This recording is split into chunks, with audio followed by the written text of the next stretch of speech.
One of my favorite books in the Old Testament is the small book of Ecclesiastes.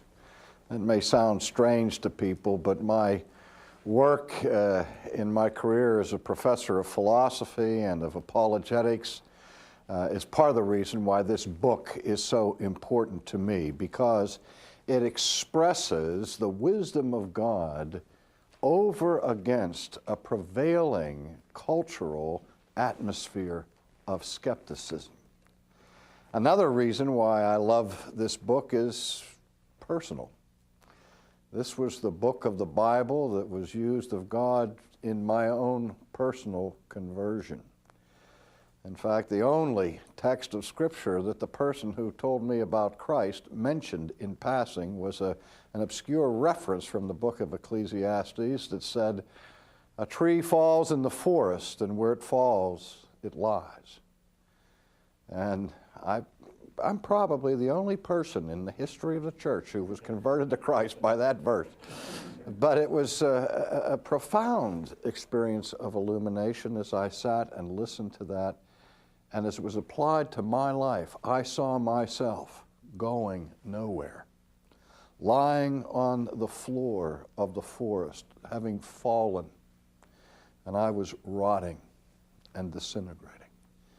And that's the vision I saw of my own soul when this text was opened up to me. So my personal love for the book is without end for that reason. But the book of Ecclesiastes is puzzling to many people because so much of it is downbeat. And it has an air of cynicism at times and skepticism. And it's one of the most difficult books in the Old Testament to interpret for this reason. And there are all kinds of questions about exactly who wrote the book. It's attributed to the preacher or the Qoheleth of Israel, and allusions to Solomon, and tradition has it that Solomon wrote the entire book, but there's questions about that. And one of the theories is that there's kind of a dialogue going on in this book. And the Qoheleth is more or less the foil for the believer. And so the charges of the skeptic are raised, and then the response from the wisdom of God is given. And that kind of approach to wisdom literature was not unprecedented in the ancient world. But for these and other reasons, the book is a little bit difficult from time to time to understand. But it's almost like reading a 20th century existential philosopher and discovering such a philosophy millennia ago. It's at times like reading Sartre and Camus or Kierkegaard or some of the other atheistic thinkers of our day. I think, for example, of Ernest Hemingway, who sometimes has been described in American literature as one who embraced pessimistic naturalism. He saw the futility of human existence, and he complained about the problems of meaninglessness that assaulted his own soul. He ended his own life, as you know, with suicide. One of the books for which he is famous was titled "The Sun Also Rises." The title for that book is taken directly, verbatim, from the text of the book of Ecclesiastes. Well, the book begins with a sense of a cyclical view of life, which was common in the ancient world, particularly in elements of Greek philosophy, where the idea was that everything in this world is simply going around and around in a never-ending circle. And there is no ultimate beginning to human experience and no terminal point of triumph, but everything is locked in this never-ending circle that is going nowhere.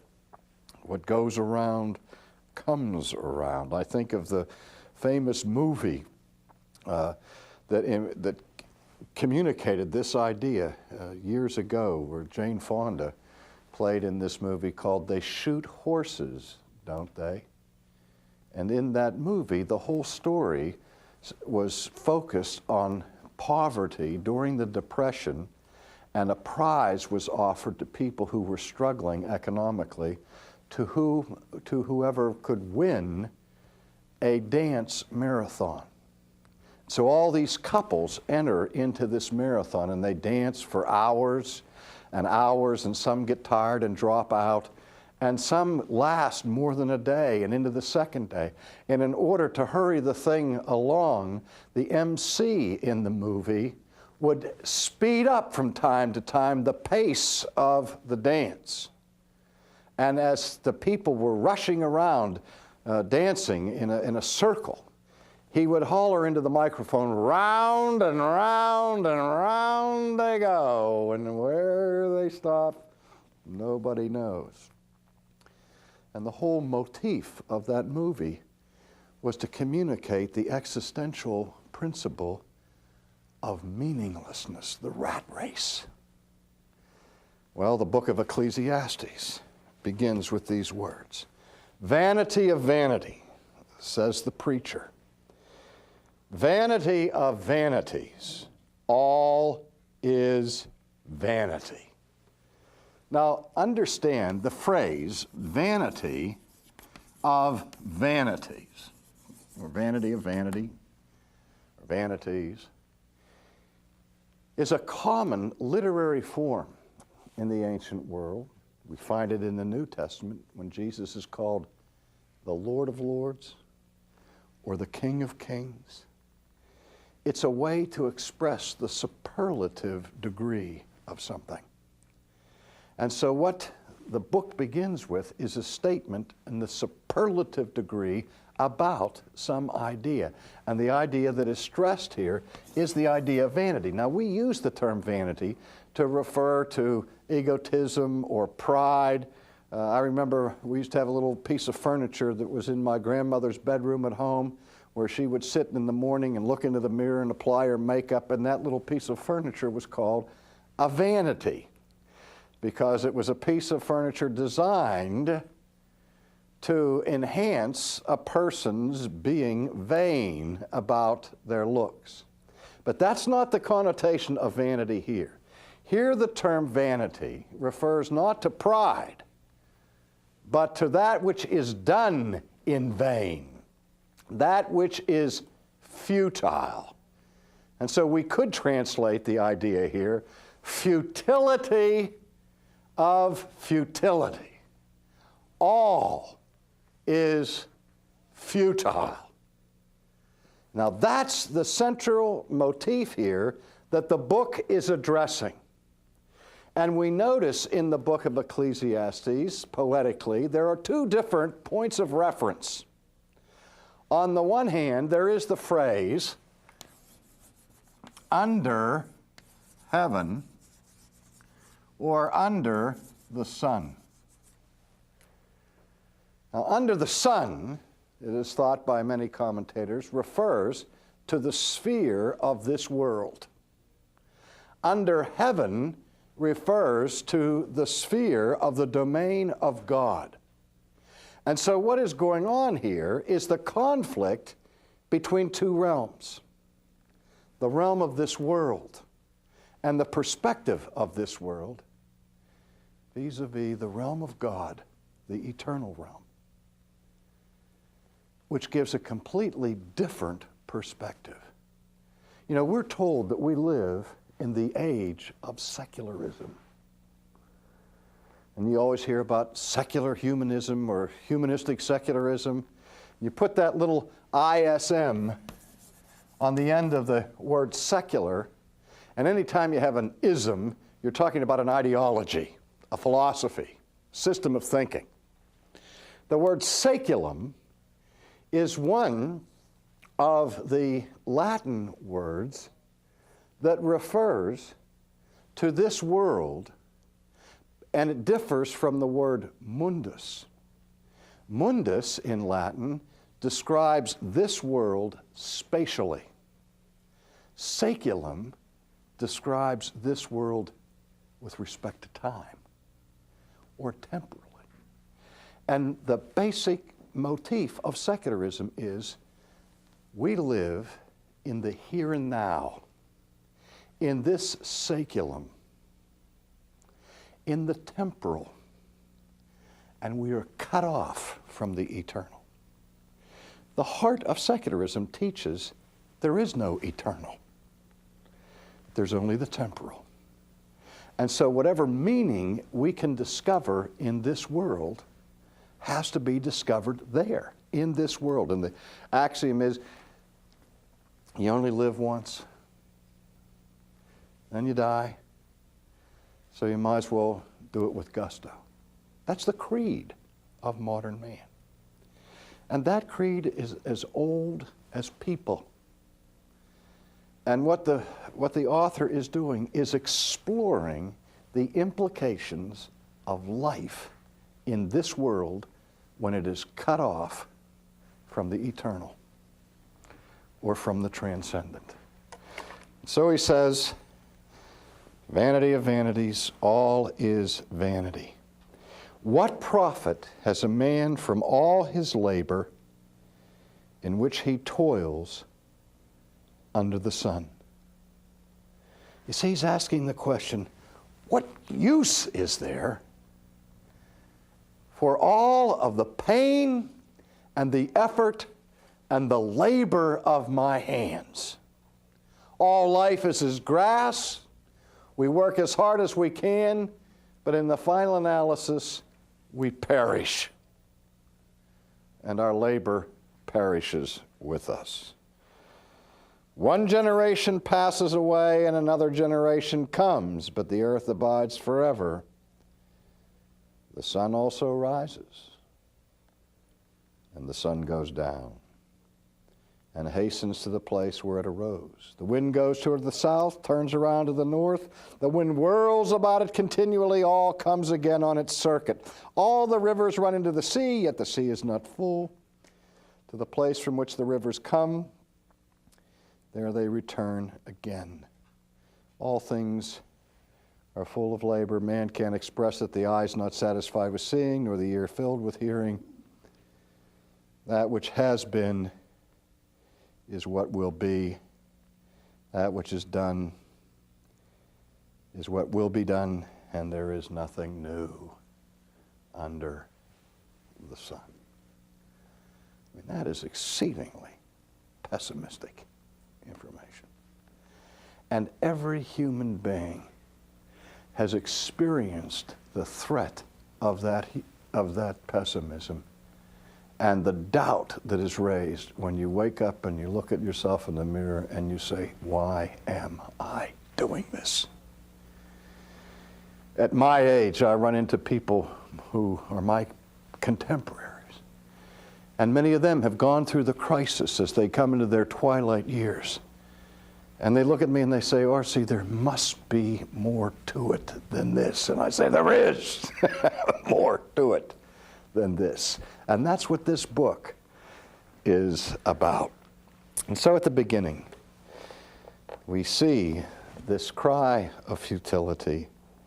And then as the book proceeds, various things are examined that people pursue in order to find happiness, to find meaning and significance to their lives.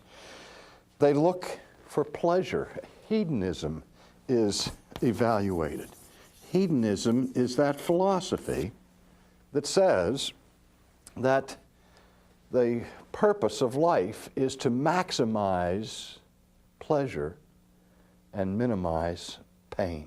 We hear our own generation being described as the pleasure seekers, those who are looking from one party to the next, from one drug to the next, from one high to the next, from one entertainment or amusement to the next. Physical pleasure becomes the narcotic of choice for people who have no hope.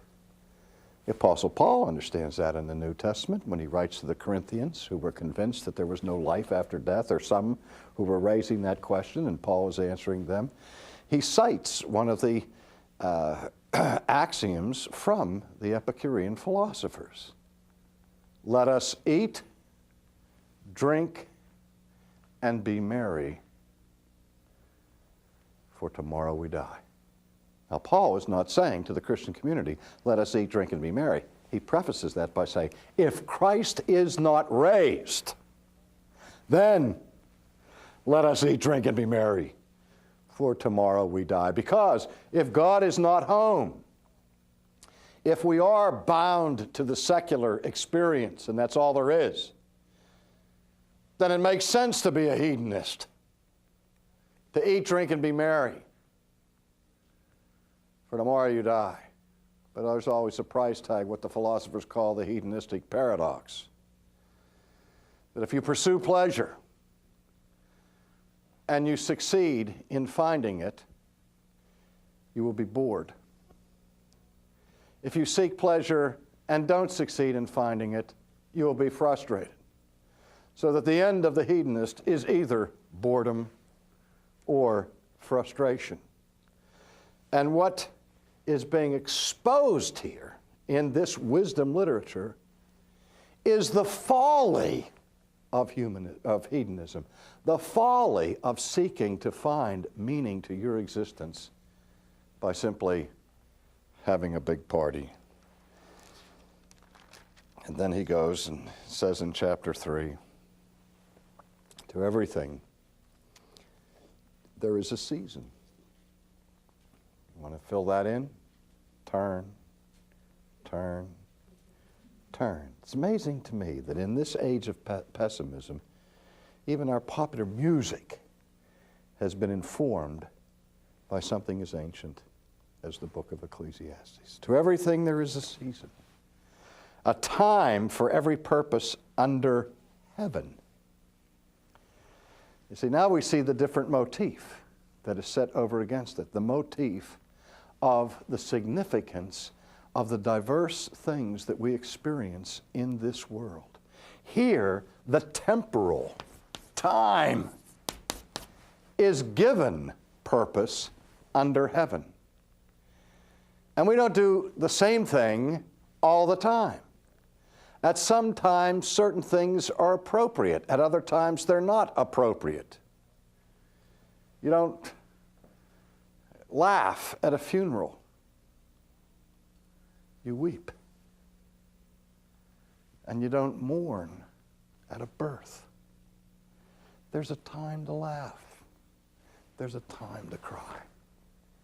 There's a time to plant. There's a time to reap. There's a time to mourn. There's a time to dance. And the wise person who evaluates his life in this world from the perspective of God has the wisdom to know the difference about what time it is and what's appropriate in a given moment. Herman Melville, in his book Redburn, made this observation. He said, "It is not until we learn that one grief outweighs 1,000 joys that we will ever understand what Christianity is trying to make us." And at that point, his reflections were based on a text from this book. It is better to go to the house of mourning than to spend your time with fools. You see, God is a God who is intimately involved with human suffering.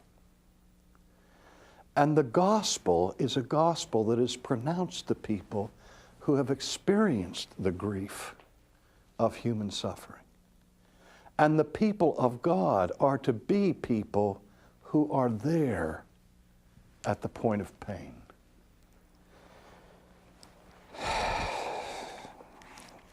We look under the sun and it seems that injustice prevails. Verse 16 of chapter 3. I saw under the sun in the place of judgment, wickedness was there. And in the place of righteousness, iniquity was there. And so it goes throughout the book.